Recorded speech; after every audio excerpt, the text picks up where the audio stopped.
Good evening, everybody. Welcome. I'm Jennifer LaRue. I'm the Director of Public Programs here at the Mark Twain House and Museum in Hartford, Connecticut. And I'm so delighted to see you all here this evening for what I know is going to be not just a fascinating and interesting conversation, but a fun one too. I've just spent some time with Tiphanie and Christina in the green room, and it was very lively, and I think you're going to enjoy their company this evening.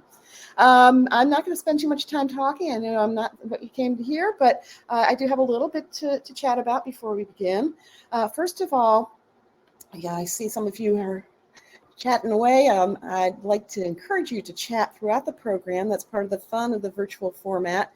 And so keep that going. The chat actually remains live even after this program is over. The program is being recorded and will reside on our website, marktwainhouse.org. So you can go back and watch it again if you like. And if you start a conversation and want to continue it, you can do that then.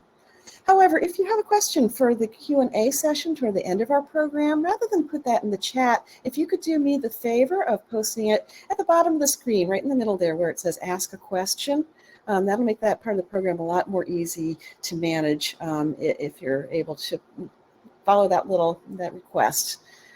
While we're looking at that part of the screen, I'd like to invite you to just raise your eyeballs a tiny bit and look at that long green bar that says your support is vital to the Mark Twain House and Museum. Please donate here. That is the truth. Your support is vital. We've been really delighted throughout the pandemic, and even as things are easing up a little bit, knock on wood, we've been engaging our audiences and providing a lot of interesting programming through Crowdcast mostly, sometimes as many as 3 or 4 programs a week. And it's been exciting, and it's been really fascinating to do, but it's not free for us to mount these programs, although they almost never do we charge an admission fee or a registration fee. So this is all a long way of saying we can use your help. We appreciate your help. Every single penny that anybody donates to us associated with our programs or otherwise is put to extremely good use and is deeply appreciated by both the staff and the Board of Trustees of the museum, including Dr. Greer, who is one of our trustees, who I'll be introducing in just a moment. I would like to also point out that tonight's book, Monster in the Middle, Tiffany's novel, is available for purchase through the Mark Twain House store. And there's a link in the chat. You can follow that link, and you get a signed copy if you order through us, which is not the case if you purchase it elsewhere. And you also have the benefit of knowing that your purchase supports the Mark Twain House, and again, is very much appreciated. Speaking of appreciated, I want to thank our sponsors. Tonight's program is sponsored by the Wish You Well Foundation and by Connecticut Public, WNPR. And it's produced in part with support honoring the legacy of Frank Lord, who was a beloved trustee of ours who passed away not too long ago. So we're grateful to be able to honor him in this way. We have a lot of virtual programs coming up, and we have some in-person ones coming up as well, including on November 30th, our annual Mark Twain Birthday Lecture. This year we're honoring David Baldacci at that lecture, again on November 30th, which is Mark Twain's birthday. He's going to be in conversation with Michael Morand. And then the next evening, we're honoring this year's Mark Twain American Voice in Literature Award winner, Stephen Graham Jones, for his novel, The Only Good Indians. And Stephen's going to be in conversation that evening then with David Baldacci, the founder and benefactor of that award. So if you're nearby, we'd love to have you join us. Those are both free events. So I'd like to introduce tonight's speakers. Dr. Christina Greer, in addition to being a trustee at the museum, is an associate professor of political science at Fordham University, Lincoln Center, Manhattan campus. Her research and teaching focus on American politics, Black ethnic politics, urban politics, quantitative methods, Congress, New York City and New York State politics, campaigns and elections, and public opinion. Her book, Black Ethnics, Race, Immigration, and the Pursuit of the American Dream, investigates the increasingly ethnically diverse Black populations from the in the U.S., from Africa and the Caribbean. She's the host and producer of The Aftermath with Christina Greer on Aussie.com, and she received her BA from Tufts University and her MA, her Master of Philosophy, and PhD in Political Science from Columbia University. Dr. Greer is going to be in conversation this evening with the author of Monster in the Middle, Tiphanie Yanique. She's a novelist, poet, essayist, and short story writer. She's the author of the poetry collection Wife, which won the 2016 Bocas Prize in Caribbean Poetry and the United Kingdom's 2016 Forward Felix Dennis Prize for her first collection. She's also the author of the novel Land of Love and Drowning, which won the 2014 Flaherty Dunnan First Novel Award from the Center for Fiction, the Phyllis Wheatley Award for Pan-African Literature, and the American Academy of Arts and Letters Rosenthal Family Foundation Award, and was listed by NPR as one of the best books of 2014. She's written so many other things and received so many honors and awards that I invite you to read more about them in the blurb describing this program. I think you'd rather hear from her and from Christina rather than have me continue to read. So please join me, everyone, in welcoming to the screen Tiphanie Yanique and Christina Greer. And just give me a second and live your mics. Welcome. Thank you so much for being here. Jennifer. Thank you so much for having us, Jennifer. It's a pleasure. So I'm going to sit back and enjoy your conversation. Christina, will you let me know when it's time for me to pop back on and help with the audience questions? I shall. All right, then. I look forward to it. Thank you. See you in a bit and enjoy. Thank you all so much for joining us this evening. It is my extreme pleasure to welcome Tiphanie Yanique to the Mark Twain House. When I saw that Monster in the Middle was coming out, this is before the book even had a publishing release date, I emailed Tiphanie and said, you have to come to the Mark Twain House so we can be in conversation. Because the last book, we'll talk about this, where I texted you about every page, where I was like, I can't believe I know someone who wrote this. So Tiphanie, I have so many questions, and we'll be sure to leave some time at the end to make sure others can ask you questions. I've known Tiphanie, full disclosure, since August of 1996, when we went to Cape Cod. Tufts University has a program, or had a program, I don't know if it still does, where African-American students who were interested could go on a 3-day experiential trip together and talk about identity and what it's like to be Black in Boston and what it's like to be Black at what I call an HWCU, a historically white college or university. And I met Tiphanie there. And Tiphanie, you said something that reminded me of one of my besties from middle school, Meg Donahue, who's also a novelist. I've got several of her books and several of your books behind me. And in 7th grade, Meg said she wanted to be a writer. I was like, that's weird. I had no idea what I wanted to be when I was in 7th grade. And then on the Cape, fast forward several years, we're going around in a circle, and I remember it clear as day. And you said, I'm Tiphanie, I'm from St. Thomas, and I'm going to be a writer. It's like, wow, what is, like, how does she know this? I barely got into college. I was all over the place in high school.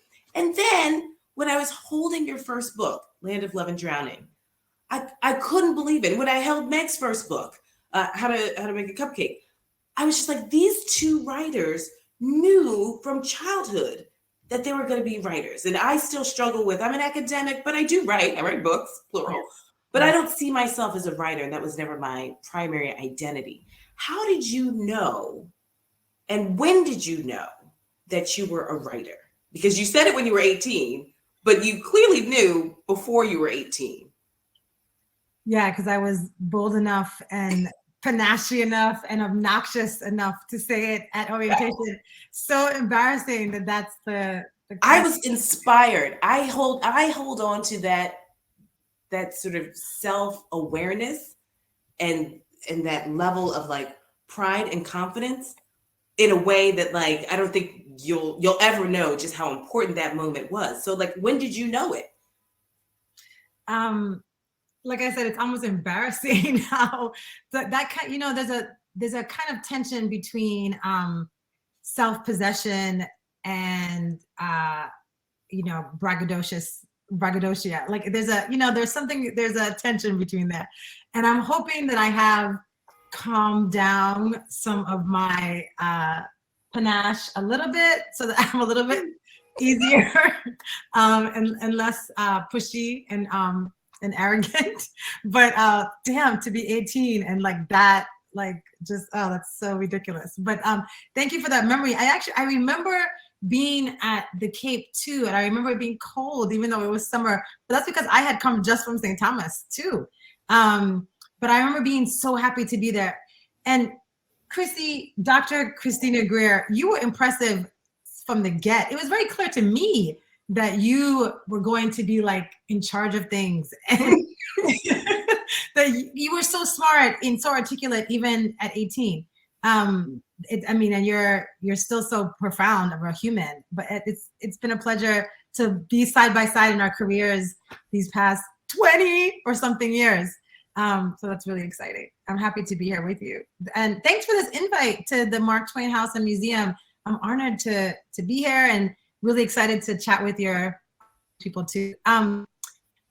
When did I know and how did I know? I would like to think, I hope, that saying I am a writer, that part of the confidence inside of that is a kind of innocence and even ignorance about what it actually means. That allows you to believe something that is probably actually impossible. Like the idea that someone from the Virgin Islands, someone from if you go to the Virgin Islands, you will never come to my neighborhood unless you're going to go smoke weed or maybe buy other illicit drugs, because I came from a rough neighborhood.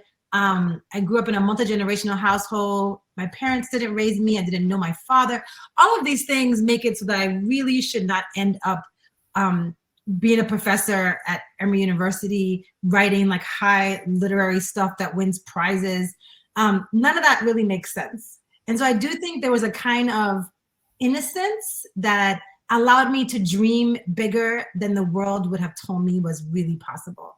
Like I had no idea that being a writer was even something that was a career. Do you know what I'm saying? Like I think I thought I would be a writer as a hobby or something. And that like I didn't have an understanding of what went into binding a book and getting a publisher, getting an agent, like distributing books across bookstores across the United States and the Caribbean region and the world. I had no idea that there was a machine. I didn't know what an ISBN number was, right? So I think part of it was just like, I knew I wanted to write, and I knew that I was going to do that for the rest of my life. And so it felt okay to say, I'm going to be a writer, because I was already a writer, right? Mm-hmm. I was already someone who was writing poems and writing stories as part of how I breathed and lived and walked. But I didn't have a concept of it being part of my professional identity. It was like a private, emotional identity, like saying that yellow is my favorite color. But it wasn't at the time really something that I understand would be tied to a profession. So I think that was a kind of blissful ignorance. I bet it was the same for Meg in 7th grade. Like, what do you know about book publishing? I think it's the same thing. You just know that you like to do this thing, and that for me, I didn't even know who I was if I wasn't doing this thing. If I wasn't writing books, my identity made no sense to me. So, it was akin to saying I'm from the Caribbean, to saying I'm a woman, to saying I'm a person of African descent. It just was the same thing. I'm a writer. It was just part of my identity. I think that comes a lot from growing up in a house. Although we grew up poor, my grandmother had been a librarian, and she and my grandfather raised me. And so like our house looked a lot like the back of your screen looks right now, like just books everywhere all the time. Like that was my house, right? And because my grandmother had been a librarian, had been a children's librarian, and also was like a grandmother. So like not so fiercely protective as a parent or attentive as a parent might be. Her rule was, if you could read it, you can read it. Like it basically, if you can understand, if you can comprehend the content, you can have it, right? If you can figure out what these words say and it's not frustrating you, then you can read it. It wasn't the same for TV, but you could read anything in the house. So I was reading things that were probably, most of us, even I would say I wouldn't want my kids to read. Like I don't want my kids to read my books. They're too young. But I was reading things like my book at my age. And for better or for worse, it did help me develop a sense of language really early, and a sense of like beauty, and also a sense of the fun of challenging language, which is something I really want to do in my work too. So it gave me a kind of confidence, you know, like when I was in 5th grade and everybody was reading abridged versions of the classics, I was reading the full, you know, 500 versions because that's what we had in my house. And we weren't going to go buy the abridged versions when my grandmother had like the old leftover copies from the library of the whole things, right? So we were reading like the 500 page of Robin Hood, not the little tiny thing. And so I think that just helped me develop a respect and adoration for language, which made it easier for me to feel like I was connected to language and even feel kind of braggy, like I was more connected because I had read the full version of the classics, right? Right. Where the other 5th graders were not. So it gave me a kind of pride early on. So, I mean, you mentioned, say, 5th grade. I mean, did you have a teacher that said, you know, I was always good at math. I always bonded with my math teachers. I never bonded with my English teachers. We read Mark Twain in high school, and I was like, this liberal use of the N-word is not for me. So, like, I never had a relationship with them. So my journey to becoming a writer came much later. My appreciation and love of Mark Twain came much later in life. But it seems as though, did you have sort of a teacher at a younger age who said, wow, this poem is really beautiful? Or, I mean, the reason why I love your novels is because you can tell you're also a poet. The way you turn a phrase, the way there's a melody to it. You know, as someone who minored in classics at Tufts, you know, the iambic pentameter, it's not the same, but, you know, there's a rhythm also to the characters and their speech and how you put a story together. Did you have a teacher or teachers that kind of cultivated your use of language and sort of saw something in you that encouraged you to write more? Yes, I did. And, you know, you and I are both teachers, professors, and I am very aware that this work that we do as educators is like sacred work, because I know for a fact that teachers can build you and they can also like destroy you, right? You put your mind in their hands for 8 hours a day when you're in grade school, and they have so much influence on you. And for many of us, they had more influence on our intellectual growth than our parents did, because they were like engaging with our intelligence and with knowledge in ways that our parents maybe were engaging with, like go to sleep, take a shower, eat some food, right? Like our parents were trying to keep us alive, and our teachers were actually trying to fill our brains with knowledge and information. So I feel like my teachers were really important. Now, I did not have great math teachers. I'm always flabbergasted that anybody had great math teachers, because I feel like I don't have a concept of what that even means. Like, I'm like, great math teacher. Because I had math teachers who at least couldn't reach me. And so I struggled a lot with math. But I was really taken up I remember even in 1st grade by the language arts teacher, who, you know, we would do little writing assignments and we had little booklets. And I was pretty sure I was writing a novel in 1st grade, you know, and I would say that I'm working on my novel. And she would say, good. She never crushed that fantasy that I was having, right? And I was writing my novel in, you know, a copybook by hand, but I was certain that it was a novel, and she held up that language for me and allowed me that language. I think that was really important, just to affirm your child's imagination in whatever way it is. That was very helpful. In 5th grade, I had a teacher, Miss Abdullah, I'll never forget her, who asked me to read a story in front of the class. It sounds like a small thing to do, but to be told that what you have to say is worthy of other people hearing it, like, and not even that I was saying something that was like a book report, you know, based on a historical figure, you need this information. It was my imagination that she was saying was worthy of someone else listening to. And that is really a profound thing to offer to a young person. Like, your imagination is interesting to me. Like, what your interior life is worthy of our engagement was like a huge thing. I didn't have that kind of language at 10, but that's what I was experiencing, that someone had told me that my interior life was worthy of her audience, but also the audience of my peers. That was really important.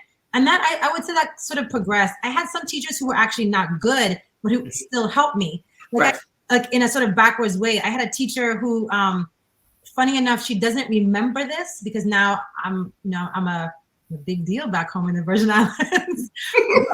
It's just to keep my arrogance at bay. But like she doesn't remember telling me this when I was in middle school. And I won't say what grade I was in because I will mark it. And I do like her and think she's a good person. I don't want her to feel too bad about this. But she marked one of my stories as plagiarism when I was in middle school.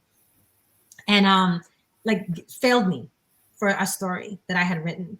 And I remember taking it home and showing my grandmother and being like, my teacher said that I cheated and that somebody in my house must have written this. Now, my grandparents did not believe in helping with homework. Like they had no concept that parents were supposed to help with homework at all. Like I never had help with homework in my life. Like that's, even as with my children, I'm like, the teachers think I'm supposed to help with this? Like, why is this? I don't get it. This is their homework. Why? Right. I already went through 4th grade. You do it. I didn't remember this crap. But also like, this is yours. You go along.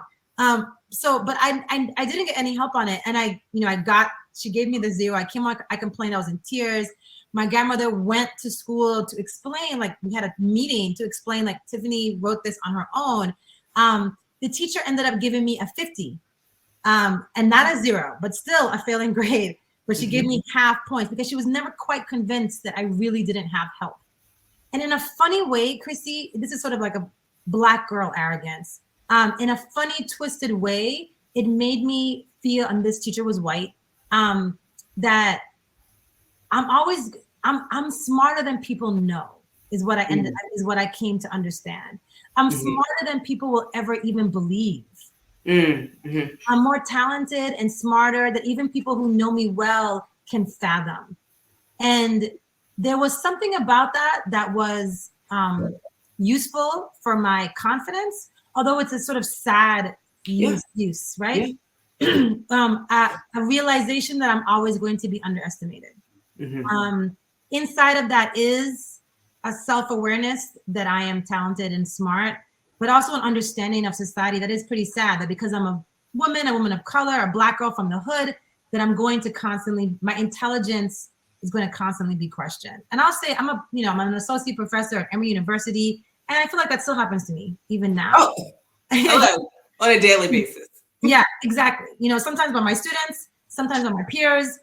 I am very blessed at Emory that my colleagues are incredibly supportive and badass in their own right and never doubt me in any capacity. But I mean, like, even like the greater world, my peers. It's always there. Who will sometimes say to me, like, did you mean to do this in your writing? Or is it just sort of a mistake that like your book Monster in the Middle is referencing, Ralph Ellison in this way? I'm like, no, I just randomly, it's a random coincidence that I have Ralph Ellison and the underpinning of Black literature throughout said novel. Yes. Like, I'm planting little like Easter eggs of Ellison throughout the book. I mean, Ellison actually appears in Monster in the Middle towards the very end. I mean, his book appears at the very end, his one and only novel. But I'm planting little Easter eggs about that text throughout the book. And of course I know what I'm doing. I'm smart. Like I'm in charge of this, but I'm aware that that's not always how people are going to see me. I'm also aware that there's a perception of the artist as a kind of idiot savant, that as a fiction writer or as a poet, okay, maybe you're smart, maybe you're talented, but you're kind of like unaware, you're kind of smart and maybe crazy and like, and not self-aware even of your own, even of what you're up to. And I reject that too. I'm like, I know what I'm up to. I'm doing this. Well, I mean, you brought this up just a few times, but I mean, you're also a scholar. And, as academics, as Black women in the academy, and this is why I deliberately say we went to an HWCU as opposed to an HBCU, because it was an institution set up for the production of knowledge for white students. What's your research process? Because in both of your novels, and even in your poems, there are these little, you call them Easter eggs, I call them little gems, where if you know, right? And there's certain historical moments in time. Your novels oftentimes span time and space and place and class.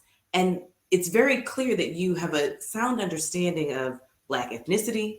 You have an understanding of immigration and immigrants from both sides of the Atlantic. There's an island narrative that is an undercurrent, but there's a history of colonialism that's woven through the past and the present. So what's your research process? Do you start with one book and then build out, or do you just start with a stack of books? It's like, okay, I want to talk about Puerto Rico, St. Thomas, the US South, the Northeast, and then we go from there.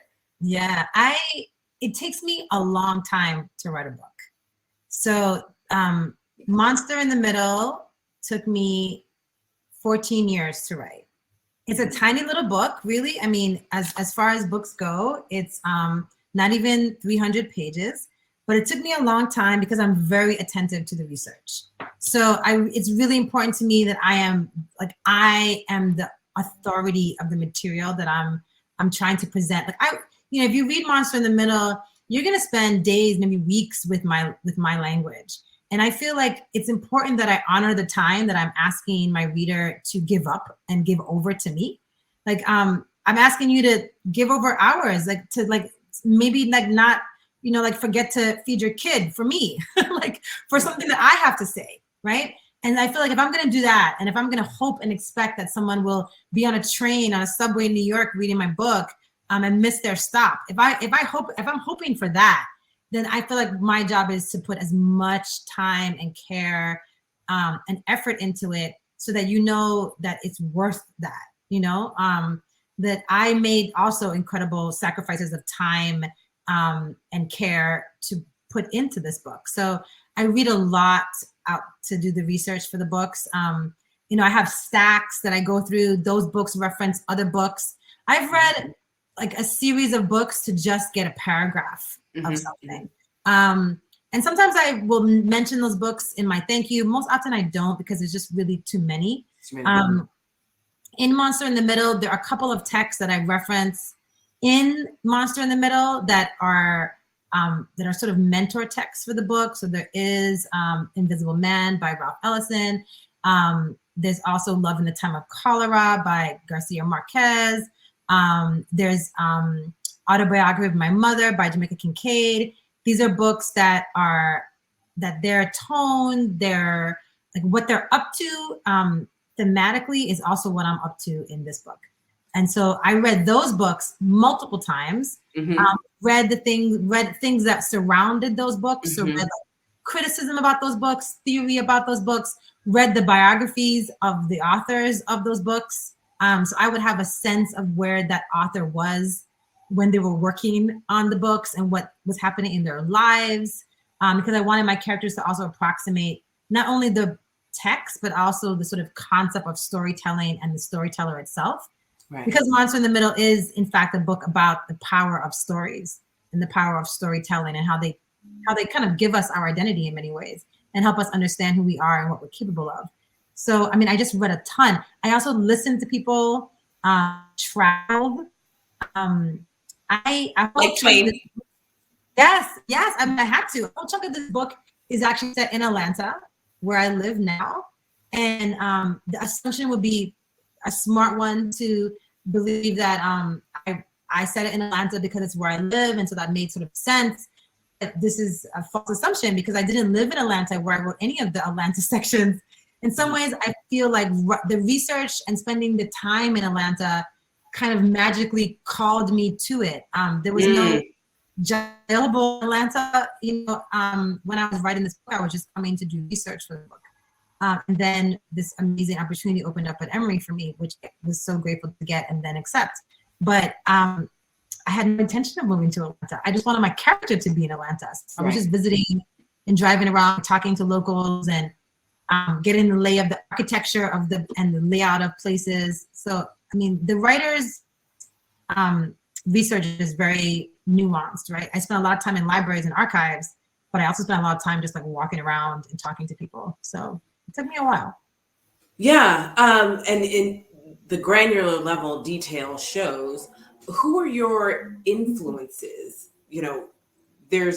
I think there's some similarities, but I'll wait to hear what you say. I mean, my academic lineage starts at Tufts, because I was not planning on becoming a political scientist until freshman year. I got locked out of everything. I took Intro to American Politics with Jim Glazer. And so much of my intellectual foundation, I mean, he's a storyteller. So as a teacher, I'm a storyteller. The way he writes is sort of in a language that is kind of storytelling woven with research. That's how I write, to sort of try and pull people in an academic sense. Who are your sort of literary influences? And it could span. I mean, I read Twain. Twain is my favorite author, besides Tiphanie Yanique and Meg Donahue. But Twain is my favorite author because of the way he uses language and tells a story and sort of pulls you in. But it's a little different than, say, Zora Neale Hurston, who sort of pulls you in, but sort of keeps you at a distance. I try and do the opposite of what I heard she and Obama do, which is like, they pretend that they let you in, and then you're like, wait a minute, you didn't tell me anything. Little shade of Obama. So who are yours? And whether it's Caribbean women or anyone.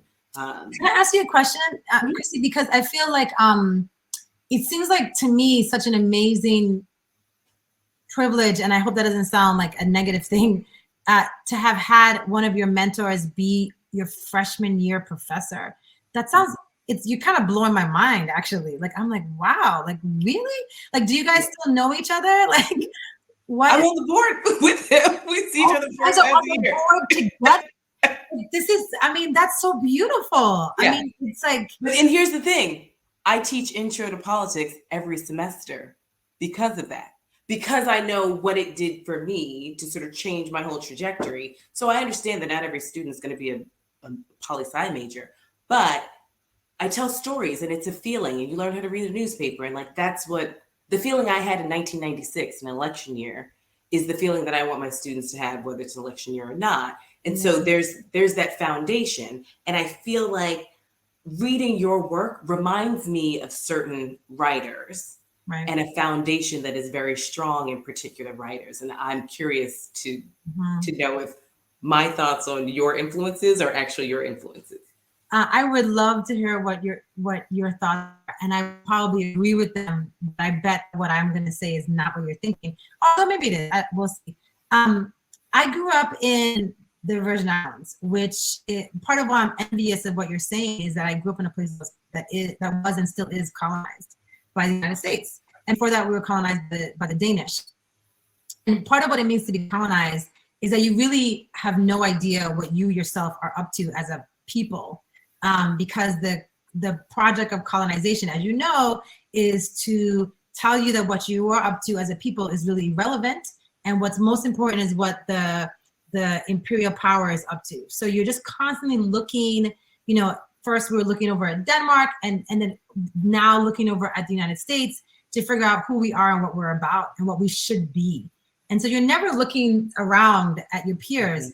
And what also happens is that there's not a lot of people to look around at, because everybody's looking at America, then nobody's really spending time thinking like, well, I want to be a novelist, and what might that be like?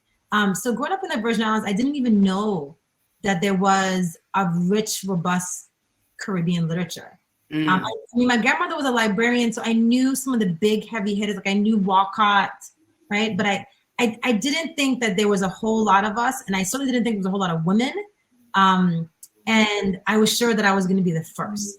Like, that's how, I was like, I'm going to be the first Caribbean woman writer, which was absurd, right? Just absurd. I remember my first freshman year taking some English course and having someone have us read Edwidge Danticat. And I was like, where did you find this? I remember talking to that teacher who was a grad student in the Tufts English department and being like, where did you find this? Like, I don't understand. Like, I'm so confused. Where did this woman come from? At this point, Edwidge had written like 2 books already. It was like famous. And I had no idea that Edwidge Danticat? Right. And now Edwidge is someone I can call on the phone and be like, what's up? Which feels miraculous, right? So I think for me, it like the mentors that have come to me are ones that I was like hunting, longing for, salivating for, didn't know they existed. They arrived to me as if they had arrived from heaven. And I was sure that they were just mirages. And, the fact that Edwidge is a real person, like I said, who I can like call up on the phone and talk to, who will like send me flowers when I got tenure, like that feels absurd to me. But I think part of what that experience did for me is like after Tufts, I got a Fulbright to the Caribbean. And I used that Fulbright to meet the Caribbean authors that I didn't know existed, right? So I traveled around the region and interviewed mostly Caribbean women writers, Vilma Pollard, Myrtle Hodge, took Caribbean lit classes in which the classes weren't even called Caribbean lit, like they'd be called like literature of the ocean or something, because there was so much Caribbean literature. Like a Caribbean lit class doesn't even make any sense. Like you need to have Caribbean literature itself needs to be divided into different sub-genres. So that was really powerful and an opening for me. And I discovered Jamaica Kincaid's work also at Tufts. And Kincaid has been probably the biggest influence on my writing. Oh, good, you did it. That's one. Annie John. I read Annie John when I was in middle school and it changed my life. And I hadn't felt that again until I read Land of Love and Drowning. Yeah, Kincaid's work is really important to me. I mean, and what's interesting about Kincaid is that her islands, like mine, are very small. She's not from Jamaica, despite the misleadingness of her name. But she's from a little tiny island called Antigua. And, and then her mother is from another tiny island called Dominica. And this is the part of the Caribbean that most people don't know much about. And it's not a part that we think of as like a literary powerhouse, like Jamaica or Trinidad or maybe St. Lucia. So for me, I felt a kind of kinship with her small islandness. And I'm from St. Thomas, I'm from the Virgin Islands. But I also felt a kinship with the fierce insistence that women's lives and girls' lives are worthy of literature. That she doesn't have to send her characters on like a hero's journey. She doesn't have to make them like, I don't know, like shoot a gun or put a bow and arrow in their arms to make them fascinating and interesting. She's like, what women are up to just being girls and women is itself beautiful and fascinating and intellectually robust. And that felt revolutionary to me. So I have been, I often will read her books before I start writing to help remind me that language is important, that one can be a political activist in the work and still write beautifully, which is something that I had been told for a long time was not possible. Like you can't write beautifully and politically at the same time.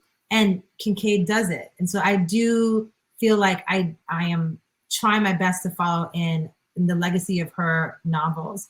I would say Edwidge as well. Edwidge is someone who's also very political and writes beautifully.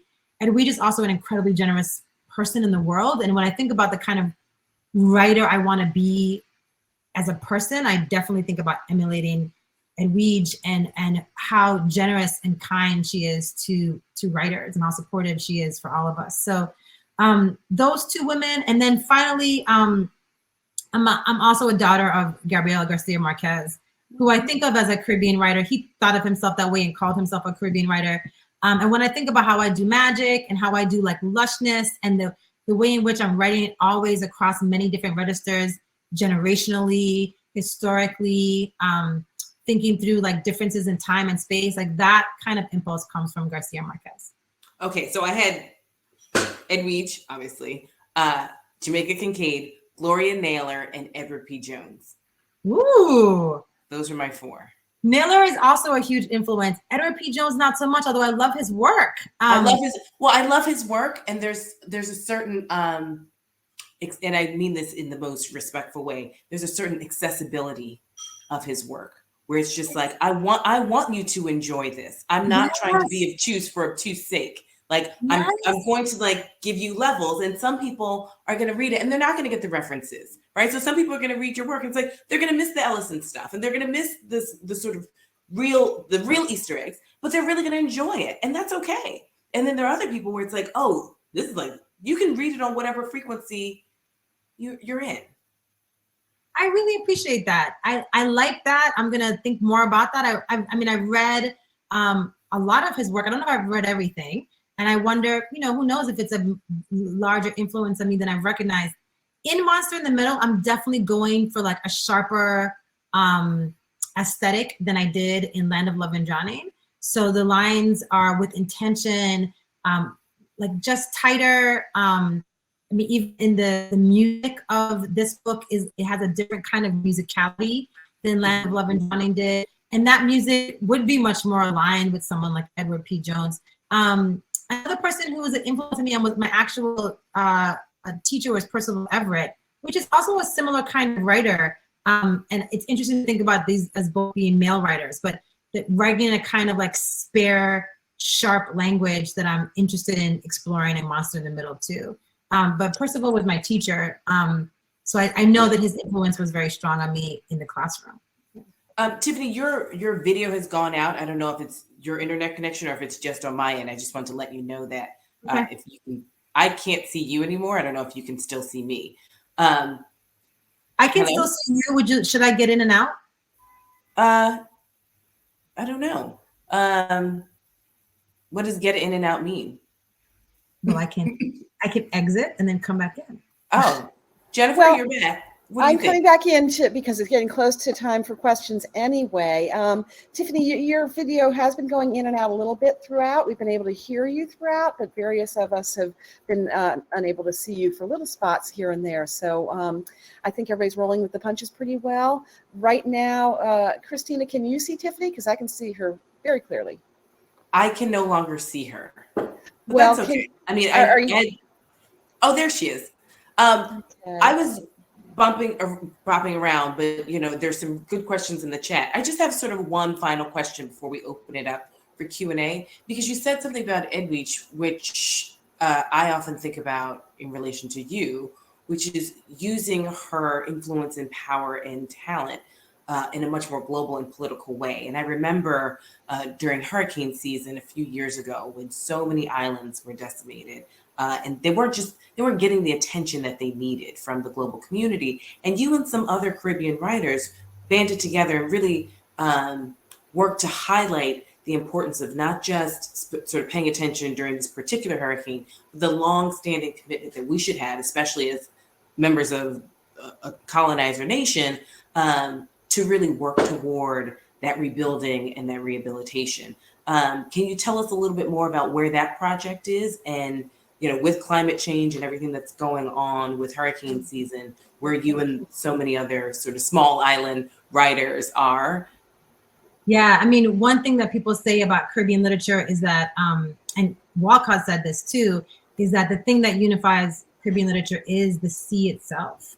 And with the sea levels rising, with the sea warming, with the incredible proliferation of really dangerous hurricanes, that the importance of the sea in my writing, in my work, but also the way in which the sea is impacting the people who I love and care about, and the land that I love and care about, is pretty tremendous. So one thing, I mean, I wrote a lot about this, the ways in which the US media really ignored the United States Virgin Islands in its coverage of the 2017 hurricanes. We had in the Virgin Islands 2 Category 5, which is the highest category for a hurricane, hit within 2 weeks. It was completely devastating.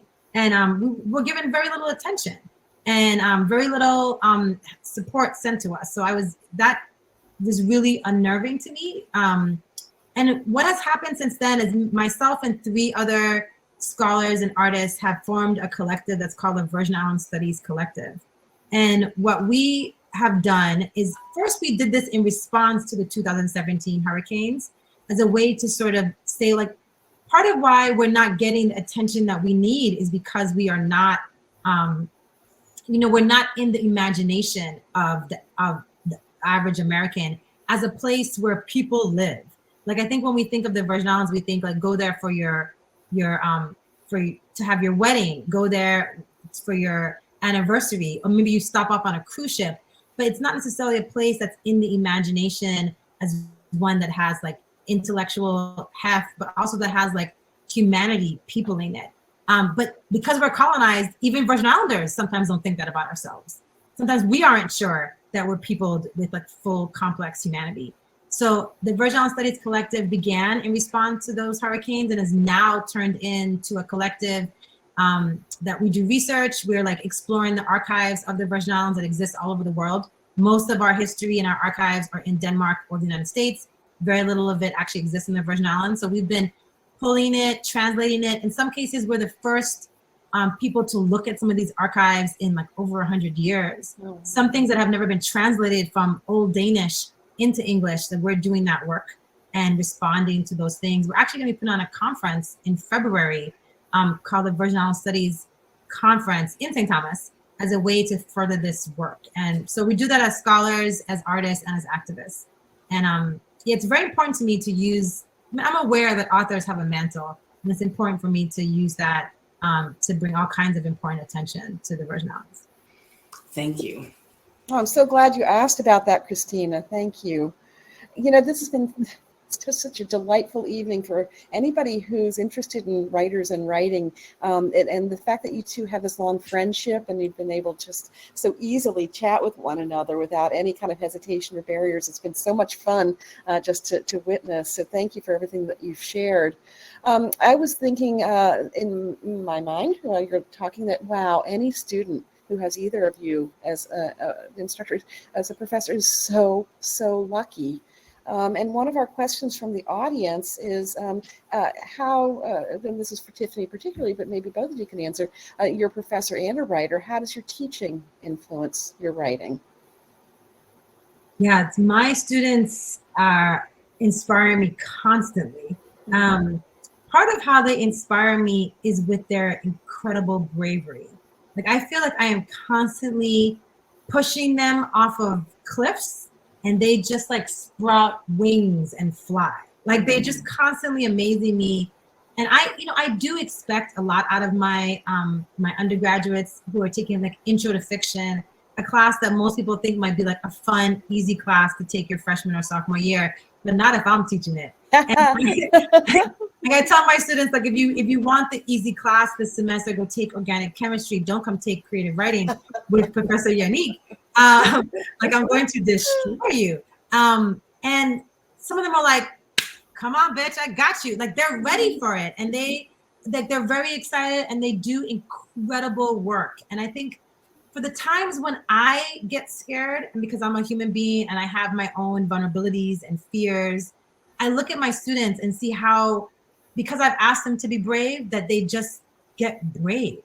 And I think, I think that my readers want me to be brave too. And so one of the things that I did in a very direct way in Monster in the Middle was talk about the history of mental illness in immigrant and Black communities in the Americas, like in the United States and the Caribbean. And that was something that was really hard for me to do, to talk about in a direct kind of way in fiction, because it's something that runs in my family, and it's something that I have had friends and people who I love very dearly who have suffered through various kinds of mental illness. So it took a lot of bravery for me to write about that. And I feel like I get a lot of that bravery comes by me observing my students just like not backing down. So that has been, incredible to witness. And also, I think the thing about teaching that people who teach well and care about it know is that when you're teaching something, we've all heard this, but you are learning it too. And so when I get up there and I say, okay, what does it mean to build a character? I am also discovering new things that I maybe didn't even in the front of my brain know that I knew. And sometimes my students are teaching me things, and I tell them when they do. Like, when my students say something smart, I'll be like, I had no idea that was where our conversation was going to go, but let's go there because that was brilliant. And I am happy to follow them when they are doing intelligent, brilliant things in class. So yeah, I mean, I love teaching.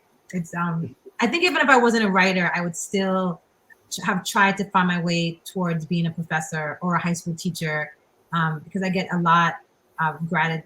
I just feel incredible gratitude for my students and for their willingness to let me talk to them and talk with them for hour and a half twice a week. And what a lovely way to honor that teacher who, when you were 10, said that she wanted to, she enjoyed being witness to your imagination. It's a pretty cool circle. Christina, do you have anything you'd like to share about that that dynamic? Yeah, I mean, I agree with Tiphanie wholeheartedly. I mean, I'm from 4 generations of teachers. My great-grandparents were teachers, my grandparents, sort of my parents' generation, and now myself. And when I was at Tufts, I wanted to be a teacher. After, my theater major, I decided that wasn't stable enough. And it wasn't until I wrote my senior honors thesis where Jim Glazer was like, I know you want to be a teacher, but like, being a professor is kind of the best of both worlds. You can be a researcher and be in front of the classroom. And I actually really like the solitude of research, even though I'm a chatty Cathy and I'm an extrovert. So I get to have both the sort of research that I can then bring to my students. But a lot of my questions to them are open-ended questions. I leave my syllabus now. I'm like, the syllabus can breathe just like the Constitution, because I'm still trying to figure this out too. Like, they weren't thinking about me when they wrote this stuff. So like, where do I fit in as a Black woman in American politics? I literally have dedicated my life to trying to figure out where I fit in and where people who look like me fit into this beautiful ideal that has yet to be materialized. So when I say, should we increase the size of the Supreme Court? That's on an exam. I don't know. I'm like, you tell me. Let's have a conversation about it. Like, we decided that it's going to be 435 members of the House in 1911. We know about all these transaction costs and conforming costs. We need to increase the size. It's 330 million of us, but like, what number? I don't know. Like, you tell me. So, and I'm hoping that one day, and I tell them, I'm like, you'll be in a position to decide. You might be a senator that votes on increasing it. You might be that member of the House of Representatives. My retirement plan is just to like bop around the governor's mansions with all of my students who were governors. Like, that's the retirement plan. So when I say these things, and also when I say that I'm struggling, it's like, I don't know the answers to some of these questions that these white men who were slaveholders, who, upheld patriarchy and racialized capitalism and white supremacy and anti-Black racism. I don't know where I fit in the larger scheme of what they had planned. And so you helped me figure this out as well. And I think it's a series of conversations. So I was like, you'll remember the conversations. You're going to remember this textbook 30 years from now. But, Tiphanie and I met 25 years ago. I don't remember the text that I had in 1996. I remember the conversations we had in 1996. Mm-hmm. Wow. Yeah. And so it's just, all we do is just plant seeds all day. Yeah. And that's it, every class. And then at the end of the semester, you see some grow. Sometimes 5 years later, they come back. And it's like, oh, wow, that's sprouting. Who knew? Sometimes it's 10 years. You never know. And that's the best part about being a teacher. Yeah, I agree. I so agree. Wow. Thank you for that, both of you. Monica in our audience wants to know, Tiphanie, what did you learn from the process of writing Monster in the Middle? Thanks, Monica, for your question. Yeah, I learned so many things. I mean, like I said, it was a 14-year process. I learned so many things about writing, about mental illness, about the history of colonialism in the United States. I learned so much about love and how romantic love can be a force for radical political change in the individuals that are involved in the romance, which I hadn't really understood that was possible. I just learned, I feel like on the personal, political, social level, I learned all kinds of things. But some of that stuff I sought out to learn. Like, I wanted to know, what does romantic love do for us? Why do we want that? Like, what has the history of slavery done on Black people and our psychological well-being? I wanted to think those things through. But there was something kind of interesting that I hadn't expected. So the book is written as a novel in stories. And which means that like each chapter is also a standalone story. I wrote each chapter first as a story, and then to knit the novel together, I like moved some metaphors and like pulled through different sort of themes through the whole thing and ordered it in a particular way, like flooded and knitted some more, right? But initially they're different, disparate stories that actually exist out in the world in literary journals and stuff like that already. I knew they were all the same family. I knew this was going to be in one book, but I hadn't written it in one linear fashion. So there's so many different characters. The book is written in different kinds of ways, different perspectives, that kind of thing. One thing that I learned in researching the novel and stories is that, well, something beautiful, something problematic, which is that the novel and stories is a type of novel that has been written mostly in a successful way by women writers. And I think this has to do with the fact that women tend to have a lot more familial and social responsibilities in our culture. And the novel and stories is easier to compartmentalize, right? So you can like write it like in little chunks. I can write one story. I don't have to remember the thread. I can crystallize that and make that a beautiful thing. And then I can go cook dinner and like take care of my mother or like, breastfeed the baby. So it allows you to parse things out. That's one thing. And I think also politically, the novel and stories is a kind of form that inherently privileges community over individuality, because it involves like always a community, like different characters get highlighted in different stories. So like it's a whole family, or it's like it's a novel made up of all the characters who live in one apartment building, or all the characters who go through this, one hotel or something like that. And this is something that's written most often by women. And it's even more so as I went through this, a lot of the books that are novel and stories that I grew up reading, that I read in college, and that you can find in bookstores now, are by women of color, even more specifically. Again, this idea that women of color, maybe even more than white women, have more social responsibilities, more things on our plate. But also that we, because of circumstance, but also because of desire, like have had to value community quite a lot. And so I have discovered that this genre is one that is very particular, very sort of gendered in a way that's interesting. This being said, when there is a sort of difference in the way that the genre is received out in public, like that a lot of the novels and stories that are by women of color, when they're first published, they're really not thought of as like a heft novel. And then they get picked up by like academics and taught in, feminist intro to women's studies classes. And then they become sort of legacy canonical things by Julia Alvarez, Edwidge Danticat, Women of Brewster Place. Like these are books that are not canonical, but when they first came out, people were like, is this like intellectually like hefty? However, when novels and stories are written by white women, even today, they do still get a little bit more like attention as like valuable. I mean, we've had at least 2 novels and stories that have won the Pulitzer, both by white women. Both brilliant books. I think the novel and stories is a brilliant form, but we haven't had when it's written by women of color, it doesn't get the same kind of attention.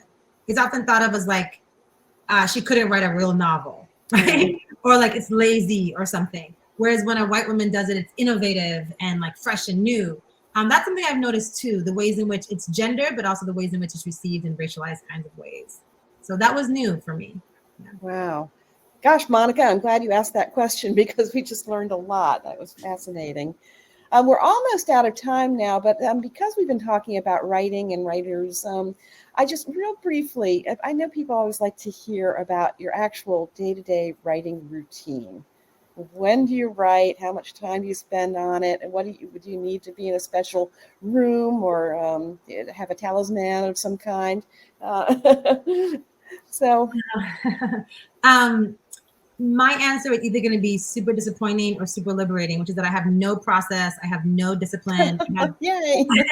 I have, there is nothing that has to happen, that has to be no special pen or glass of wine or like rabbit's foot that I must rub. There's nothing precious about my process at all. I didn't have a room of my own until February of last year, of this year. When I finally bought a house and there was an office in my house.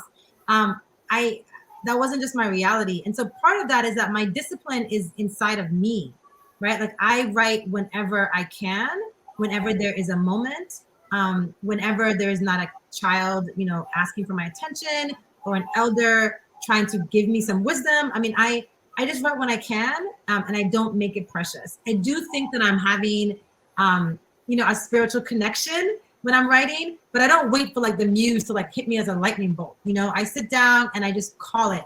Okay, this is the time I have 20 minutes.